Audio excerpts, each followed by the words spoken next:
प्रिय विद्यार्थियों, आपका हमारे YouTube चैनल कलम सिंह विसला मेहंदा पर स्वागत है। आप इसको अधिक से अधिक देखें, सब्सक्राइब करें और शेयर करें। आज हम आपको हमारे YouTube चैनल के ऊपर पृथ्वी के कटिबंध अक्षेत्र कौन से होते हैं, प्राय ऐसी वीडियोस का बहुत अभाव पाया जाता है। कोई न कोई प्रश्न किसी न किसी प्रतियोगी परीक्षा में आता रहता है। आज हम इसके बारे में विस्तार से बताएंगे कि किस प्रकार से भूमि के कुछ भागों पर अत्यधिक गर्मी पड़ती है, कुछ भागों पर अत्यधिक सर्दी पड़ती है। तो कुछ भाग ऐसे होते हैं जहाँ 6 महीने गर्मी होती है और 6 महीने सर्दी होती है।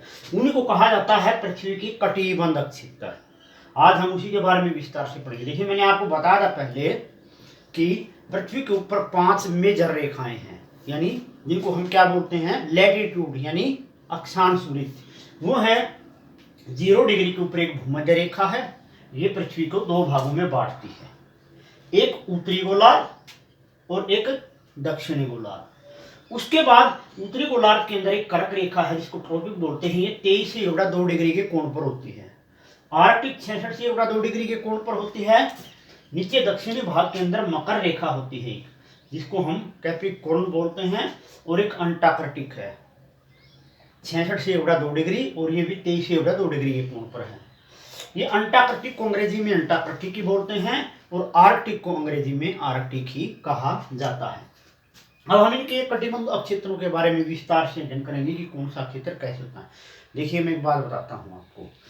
यहां देखेंगे हम कि ये जो 0 डिग्री की भूमध्य रेखा है, ये रही, ये पृथ्वी को 2 भागों में बांटती है। यानी जो ऊपर का भाग है, इस रेखा से ऊपर का भाग है, ये जो ऊपर का भाग है संपूर्ण, ये सारे का सारा उत्तरी गोलार्ध कहलाता है। इसको हम उत्तरी ध्रुव भी कह सकते हैं। ये देखिए, ये देखिए, ये सारे का सारा क्या कहलाता है, उत्तरी। हम यहां लिख सकते हैं, इसको क्या बोलेंगे, उत्तरी ध्रुव। ये जो पार्ट है ये सारा उत्तरी ध्रुव है, हम इसको देख सकते हैं। ये देखिए, उसके बाद ये नीचे का भाग रह गया जो 0 डिग्री की भूमध्य रेखा है। इससे नीचे का जो भाग रह गया, इसको हम क्या बोलते हैं, इसको बोलते हैं दक्षिणी गोलार्ध। दक्षिणी गोलार्ध का मतलब क्या होता है, यानी दक्षिणी भाग पृथ्वी का या दक्षिणी ध्रुव कह लीजिए, इसको हम बोलते हैं। हम यहां लिख सकते हैं, देखिए, इसको हम बोलेंगे दक्षिणी ध्रुव, ये होगा इसका। तो इस प्रकार पृथ्वी के ऊपर 2 भाग हो गए अक्षांश रेखाओं की तरफ से, एक उत्तरी ध्रुव यानी उत्तरी गोलार्ध और एक दक्षिणी ध्रुव यानी दक्षिणी पृथ्वी का भाग। और जो ये 0 डिग्री है भूमध्य रेखा, जब हम अगले मैप के अंदर अध्ययन करेंगे तो मैं आपको बता देता हूं कि इसके ऊपर कटिबंध क्या होते हैं। जैसे मैंने आपको बताया था कि इसके ऊपर यहां से लेकर के जब ऊपर की तरफ जाते हैं हम यहां, तो इस तरफ क्या है प्रिय बच्चों, यहां पर 90 जो है वो रेखाएं हैं। कौन सी रेखाएं हैं, अक्षांश रेखाएं हैं, जो इसके ऊपर ऐसे जाल बनाती हैं, यूं ऐसे इसके ऊपर। और यहां से हम चलते हैं तो ठीक है 90 रेखाएं ही इसकी तरफ नीचे तक आ जाती हैं, यानी यहां तक आ जाती हैं, और ये यहां तक आ जाती हैं, ऐसे यहां तक 90 डिग्री पर, यहां तक भी ऐसे 90 ही अक्षांश वृत्त आ जाती है। क्या आ जाते हैं, यानी मैं लिख देता हूं, अक्षांश रेखाएं आ जाती हैं 90, यहां से लेकर के यहां तक दक्षिणी की तरफ 90, और यहां से लेकर के ऊपर भी क्या आ जाते हैं, 90 अक्षांश आ जाते हैं। ये अक्षांश, ये देखिए एक एक होते हैं यहां ऐसे, इस तरह से। तो जो ये अक्षांश होते हैं, इन अक्षांशों के ऊपर ही हम ये देखते हैं कि कहाँ सबसे अधिक गर्मी पड़ती है, कहाँ सर्दी पड़ती है। अब हम इनका अध्ययन करेंगे तो हमें इस बात का पता चल जाएगा। हम देखिए, आप कुछ मैप के द्वारा ही बताने वाले हैं। मान लीजिए पृथ्वी का ये भाग है। प्यारे बच्चों, यदि हम यहां से लेकर के 0 डिग्री जो भूमध्य रेखा है, यहां से लेकर के यदि हम लगभग 15 डिग्री तक आते हैं, यहाँ 15 डिग्री बन जाती है, ये देखिए यहाँ 15 डिग्री तक आते हैं यहाँ तक, और नीचे ही यदि 15 डिग्री तक जाते हैं यहाँ तक, यानी जो ये 0 डिग्री भूमध्य रेखा है, इससे नीचे दक्षिण की तरफ 15 डिग्री तक जाते हैं और उत्तर की तरफ 15 डिग्री अक्षांश वृत्तों तक जाते हैं। तो इन क्षेत्रों में बहुत अधिक गर्मी पड़ती है। गर्मी पड़ने का मतलब क्या होता है कि यहाँ पर सूर्य की किरणें पृथ्वी के ऊपरी भागों के ऊपर, जैसे हम देख सकते हैं ग्लोब में, ये पृथ्वी का भाग है, यहाँ पृथ्वी के बिल्कुल ऊपरी भाग पर जो बिल्कुल बीच में सीधा भाग है उसके ऊपर सूर्य की किरणें बिल्कुल लंबवत ऐसे सीधी आती हैं 90 डिग्री के कोण पर। अब देखिए आप यहाँ से ऊपर से यदि सूर्य किरणें सीधी आएंगी तो सूर्य किरणों को ऊपर से आने में कम समय लगेगा। कम समय लगने के कारण पृथ्वी के 0 डिग्री अक्षांश से लेकर के लगभग 15 अक्षांश उत्तर और लगभग 15 अक्षांश दक्षिण में यहाँ बहुत भयंकर गर्मी पड़ती है। बिल्कुल यहाँ सर्दी नाम की कोई चीज नहीं है, क्योंकि लंबवत सूर्य की किरणें 90 डिग्री के ऊपर सीधी आती हैं। तो यहाँ तापमान क्या रहता है, प्राय देखिए दोपहर तक बहुत ही भयंकर गर्मी पड़ती है, सब कुछ हाँफने लगता है। दोपहर के बाद अचानक यहाँ इन क्षेत्रों पे अचानक दोपहर के बाद बहुत घूमड़ घूमड़ करके बादल छाने लगते हैं और जोरदार की बारिश हो जाती है। अगले दिन फिर वही प्रक्रिया होती है, दोपहर तक बड़ी भयंकर गर्मी पड़ने लगती है यहाँ पर इन क्षेत्रों में, और जितनी भी कल बारिश हुई थी पिछले दिन वो सारी की सारी बारिश क्या हो जाती है, उस अत्यधिक गर्मी के कारण वाष्प बन के उड़ जाती है। मतलब उसके अंदर कवार की उमस बोलते हैं, यानी गिल्ली भूमि, अत्यधिक बारिश हो रही हो, तेज धूप निकल जाए और उसके बाद अचानक उमस पैदा हो जाए, जी मिचलाने वाली गर्मी पैदा हो जाए, तो उसको बोलते हैं कवार की उमस, यानी आधा कवार कवार की उमस। तो इन क्षेत्रों में कवार की उमस पैदा हो जाती है।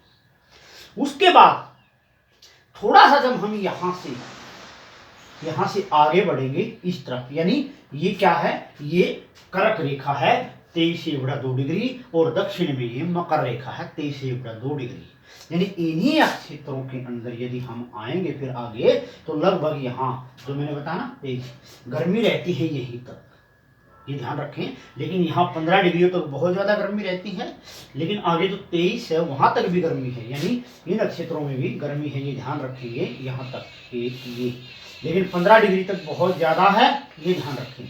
तो ये क्या हुआ, एक तरह से हम इसको देखते हैं तो ये जो भाग है पृथ्वी का जहां 0 डिग्री से लेकर के लगभग 23 डिग्री तक और 0 डिग्री से लेकर के लगभग दक्षिण में 23 डिग्री तक, ये जो क्षेत्र है ये सारे का सारा उष्ण कटिबंध कहलाता है। मैं इसके ऊपर लिख भी देता हूं कि उष्ण कटिबंध क्यों कहलाता है। देखिए मैं यहां लिखता हूं इसके ऊपर उष्ण कटिबंध, उष्ण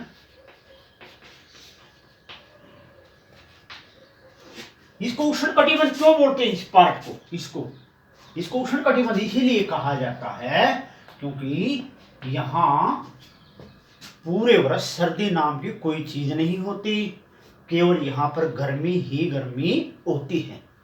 तो इसलिए अत्यधिक गर्मी होने के कारण इस भाग को उष्ण कटिबंध बोलते हैं। जैसे हम भारत का भाग है हमारे इंडिया का देखते हैं तो हमारा जो इंडिया है वो कर्क रेखा इंडिया के बीचों बीच गुजरती है, लगभग कर्क रेखा बीचों बीच गुजरने से हमारा जो भारत का आधा भाग है वो जो 23 से 1/2 डिग्री वाली कर्क रेखा है आधा भाग उसमें आ जाता है। जैसे केरला, महाराष्ट्र, गुजरात का कुछ पार्ट, तमिलनाडु, कर्नाटका, कुछ उड़ीसा का पार्ट, इसलिए वहां प्राय सर्दी नहीं पड़ती, वहां केवल गर्मी ही रहती है। क्यों, क्योंकि भारत के वो पार्ट उष्ण कटिबंध के अंदर आते हैं। तो ये भाग पृथ्वी के उष्ण कटिबंध है। उष्ण कटिबंध क्यों है मैंने अभी बताया, क्योंकि इन पार्टों के ऊपर पृथ्वी के ऊपर बिल्कुल लंबवत सूर्य की किरणें ऐसे सीधी पड़ती हैं, क्योंकि सूर्य किरणों को सीधी आने में कम समय लगता है। कम समय लगने से क्या होता है, यहाँ पर अत्यधिक गर्मी हो जाती है। अब दूसरा पार्ट हमारे पास है उष्ण कटिबंध, देखिए शीतोष्ण कटिबंध। अब ये पार्ट है, देखिए ये पार्ट है, ये कौन सा पार्ट है मैं आपको बताऊंगा। नीचे वाला भी दक्षिण में ये पार्ट है, ये कौन सा पार्ट है ये भी मैं आपको बताऊंगा। देखिए ये पार्ट है जो कर्क रेखा से लेकर के आर्कटिक रेखा के जो बीच का भाग है, ये रहा, ये किस तरफ, उत्तर की तरफ। और फिर ये नीचे वाला भाग है, ये लगभग यहां से लेकर के 23.2 डिग्री मकर रेखा से लेकर के अंटार्कटिक रेखा के जो बीच का भाग है वो ये भाग है, ये रहा। देखिए मैं भी इसको यहाँ आपको बता भी देता हूँ कि ये 66 से 1/2 डिग्री है ये वाला, और ये 23 से 1/2 डिग्री है, ये 0 डिग्री है, ये दक्षिण में 23 से 1/2 डिग्री है, और ये बिल्कुल दक्षिणी गोलार्ध में 66 से 1 डिग्री है। कहने का मतलब है कि 0 डिग्री से लेकर के 23 डिग्री उत्तर की तरफ और 0 डिग्री से लेकर के 23 डिग्री लगभग दक्षिण की तरफ ये उष्ण कटिबंध क्षेत्र है जहां बहुत ज्यादा गर्मी पड़ती है। अगला है शीतोष्ण कटिबंध। ये देखिए ये पार्ट है, इसको हम लिखेंगे शीतोष्ण कटिबंध। ये शीतोष्ण कटिबंध क्यों है? क्योंकि पृथ्वी के दक्षिण के इस भाग में और उत्तर के इस भाग में यहां पर 6 महीने गर्मी रहती है और 6 महीने सर्दी रहती है। अब प्रश्न बनेगा 6 महीने गर्मी क्यों रहती है, 6 महीने सर्दी क्यों रहती है? मैं बता देता हूं। देखिए पृथ्वी के जो 2 पार्ट हैं, इन पार्टों के अंदर 6 महीने सूर्य की किरणें बिल्कुल लंबवत सीधी पड़ती हैं। सीधी पड़ने के कारण इन क्षेत्रों में गर्मी रहती है। जैसे हमारे उत्तर में हरियाणा, पंजाब, राजस्थान, उत्तर प्रदेश, दिल्ली, हिमाचल, इन भागों में देख सकते हैं। क्योंकि हम जब यहाँ आते हैं तो यहाँ हमारे प्राय मार्च के महीने में सूर्य लगभग सीधा पड़ना शुरू हो जाता है और मार्च, अप्रैल, मई, जून के महीनों तक यहाँ लगभग जून जुलाई के महीनों तक यहाँ पर गर्मी रहती है, क्योंकि सूर्य की किरणें लगभग सीधी आती हैं, इसलिए गर्मी रहती है इन पार्टों में। दूसरा फिर उसके बाद हमारे यहाँ क्या है, 6 महीने नक्षत्रों में। अब देखिए हमारे यहाँ जनवरी, फरवरी, मार्च, दिसंबर, नवंबर, इन महीनों में सर्दी पड़ती है। सर्दी क्यों पड़ती है? इसके पीछे कारण यही है क्योंकि यहाँ पर सूर्य की किरणें ऐसी टेढ़ी हो जाती हैं। 6 महीने सर्दियों में हमारे यहाँ सूर्य की किरणें टेढ़ी हो जाती हैं, या इन पूरे भागों में, पृथ्वी के भागों में सूर्य किरणें टेढ़ी होंगी तो क्या होगी, उनको समय लगेगा आने में। ऐसे देखिए ये दूर हो जाएंगी, समय आने लगेगा, इसलिए यहाँ पर 6 महीने सर्दी रहती है, इसलिए इसको शीतोष्ण कटिबंध बोलते हैं। शीतोष्ण क्यों बोलते हैं, इसका हम संधि विच्छेद करेंगे तो शीत प्लस उष्ण, इसका मतलब ये हुआ। शीत प्लस उष्ण का मतलब क्या हुआ कि शीत का मतलब होता है ठंड और उष्ण का मतलब होता है गर्मी। यानी यहाँ 6 महीने गर्मी रहेगी इन भागों पर और 6 महीने गर्मी रहेगी। 6 महीने गर्मी क्यों रहेगी? क्योंकि 6 महीने सूर्य की किरणें लगभग सीधी आती हैं और 6 महीने सर्दी इसलिए क्योंकि सूर्य की किरणें प्राय यहाँ पर 6 महीने टेढ़ी हो जाती हैं। ऐसे आने में उनको समय लगता है, समय लगने के कारण यहाँ पर गर्मी होगी, इसलिए इसको शीतोष्ण बोलते हैं। अगला पार्ट रहेगा ये देखिए पृथ्वी का ये भाग है, ये वाला, और पृथ्वी का एक नीचे वाला भाग है। ये 90 डिग्री के अक्षांश से यहाँ पर और ये 90 डिग्री के अक्षांश, यानी 66 से 1/2 डिग्री से लेकर के 90 डिग्री तक उत्तर, और नीचे भी 66 से 1/2 डिग्री से लेकर के 90 डिग्री दक्षिण गोलार्ध तक। ये भाग शीत कटिबंध कहलाते हैं, शीत कटिबंध कहलाते हैं। इनको शीत कटिबंध क्यों कहा जाता है? देखिए मैं आपको बता देता हूं कि ये पृथ्वी के बिल्कुल 90 डिग्री वाले भाग हैं। यहाँ कई बार तो 6 महीने सूर्य ही नहीं निकलता। क्यों नहीं निकलता?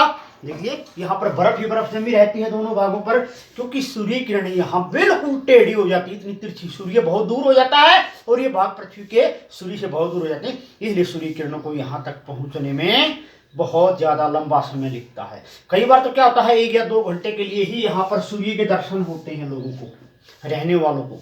देखिए क्यों है? क्योंकि यहाँ पर बर्फ ही बर्फ जमी रहती है, पेंगुइन ऐसे ही जीव यहाँ पर रहते हैं, बर्फ के बड़े बड़े ग्लेशियर यहाँ पर पाए जाते हैं।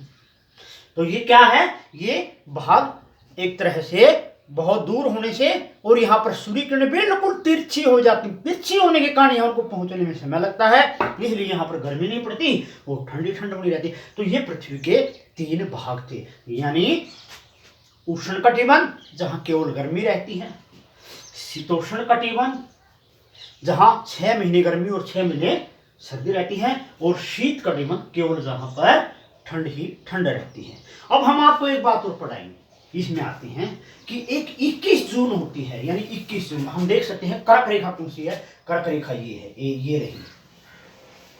21 जून एक ऐसी तारीख होती है प्रिय विद्यार्थियों कि 21 जून को कर्क रेखा के ऊपर सूर्य की किरणें बिल्कुल लंब सीधी पड़ती हैं, इसलिए इस बात को क्या कहते हैं, कर्क संक्रांति। क्या बोलते हैं इसको?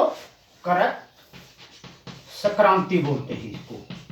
कर्क संक्रांति का मतलब क्या हो गया, मैं आपको बता, ध्यान से देखें कि 21 जून को जब कर्क रेखा के ऊपर सूर्य की किरणें बिल्कुल लंबवत सीधी पड़ती हैं तो उसको ही कर्क संक्रांति बोला जाता है। बिल्कुल आसान प्रश्न है। दूसरा हम आपको बताते हैं कि 22 दिसंबर होता है। ये देखिए मकर रेखा है, ये मकर रेखा है, यहां पर एक तरह से 22 दिसंबर। अब हमारे यहां तो ठंड है कर्क रेखा के ऊपर, लेकिन जो मकर रेखा है वहां पर क्या है, गर्मी है। देख सकते हैं हम यहाँ जून में तो हमारे गर्मी होती है और वहां पर दिसंबर में क्या होती है, गर्मी होती है। लेकिन हमारे आज के दिन अभी, अब हम कौन से महीने में पढ़ा रहे हैं आपको, जनवरी में पढ़ा रहे हैं। जनवरी में हम देखते हैं तो कर्क रेखा के ऊपर आज के दिन ठंड है, लेकिन वहां गर्मी है। जब हमारे यहाँ जून में गर्मी होगी तो वहां पर क्या होगी, ठंड होगी। इसके ऊपर, कौन सी के ऊपर, मकर रेखा के ऊपर। मेरा कहना है 22 दिसंबर क्या होती है, 22 दिसंबर को जो मकर रेखा था इसके ऊपर लंबवत सीधी किरणें आती हैं। ऐसे लंबवत सीधी आने के कारण इस बात को क्या बोलते हैं, इसका नाम रख दिया गया है मकर संक्रांति। क्या रख दिया गया, मकर रेखा के नाम के कारण ही इसका नाम मकर संक्रांति। मैं लिख देता हूं यहाँ पर मकर संक्रांति। ये देखिए ये मकर संक्रांति है।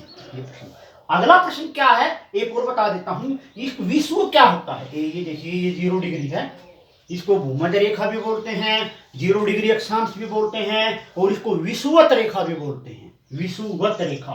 ठीक है, मैं लिख देता हूं, यहां देखिए विषुवत रेखा, ये 0 डिग्री वाली जो रेखा है इसको विषुवत रेखा भी बोलते हैं। अब यहाँ पर क्या होता है, यहाँ पर दो बातें होती हैं। विषुव क्या होता है, देखिए मैं आपको लिख देता हूं, विषुव क्या है, ये प्रश्न बन गया यहाँ पर। ठीक है, विषुव का मतलब क्या है, या विषुव संक्रांति बोली, या विषुव क्या है। विषुव का मतलब क्या है कि भूमध्य रेखा के ऊपर दो होती हैं, एक तो 23 सितंबर होता है, मैं लिख देता हूं 23 सितंबर, SEPTEMBR में पूरी स्पेलिंग नहीं लिखूंगा यहाँ पर। एक होता है 21 मार्च, ये देखिए 21 MARCH, ये मैं पूरा लिख देता हूँ। एक 21 मार्च की तारीख होती है, एक 23 सितंबर की तारीख होती है। उस दिन जो विषुव रेखा यानी पृथ्वी की जो बीच वाली रेखा होती है, भूमध्य रेखा, उसके ऊपर बिल्कुल सूर्य की किरणें लंबवत सीधी आती हैं, ऐसी ऐसे ऐसे आने के कारण उसी को पृथ्वी का विषुव बोलते हैं। एक बात और बता देना चाहता हूं कि 23 सितंबर और 21 मार्च पूरे साल में 2 दिन ऐसे हैं जब पृथ्वी के ऊपर दिन रात बराबर होते हैं, यानी उस तरफ भी, दक्षिणी ध्रुव में भी जो है ना दिन, और उत्तरी ध्रुव में भी दिन रात बराबर हो जाते हैं इन 2 तारीखों को। अन्यथा उष्ण कटिबंध में क्या होता है कि उष्ण कटिबंध के अंदर यहाँ पर दिन बड़े हो जाते हैं, कहीं रातें छोटी हो जाती हैं इत्यादि। आशा है आपको वीडियो पसंद आया होगा। बार बार हम अगले वीडियो लेके आएंगे, बहुत अच्छी जानकारी आपको देंगे। हमारे चैनल को सब्सक्राइब करें और इसको शेयर करें। धन्यवाद विद्यार्थियों। 10 मिनट की बनी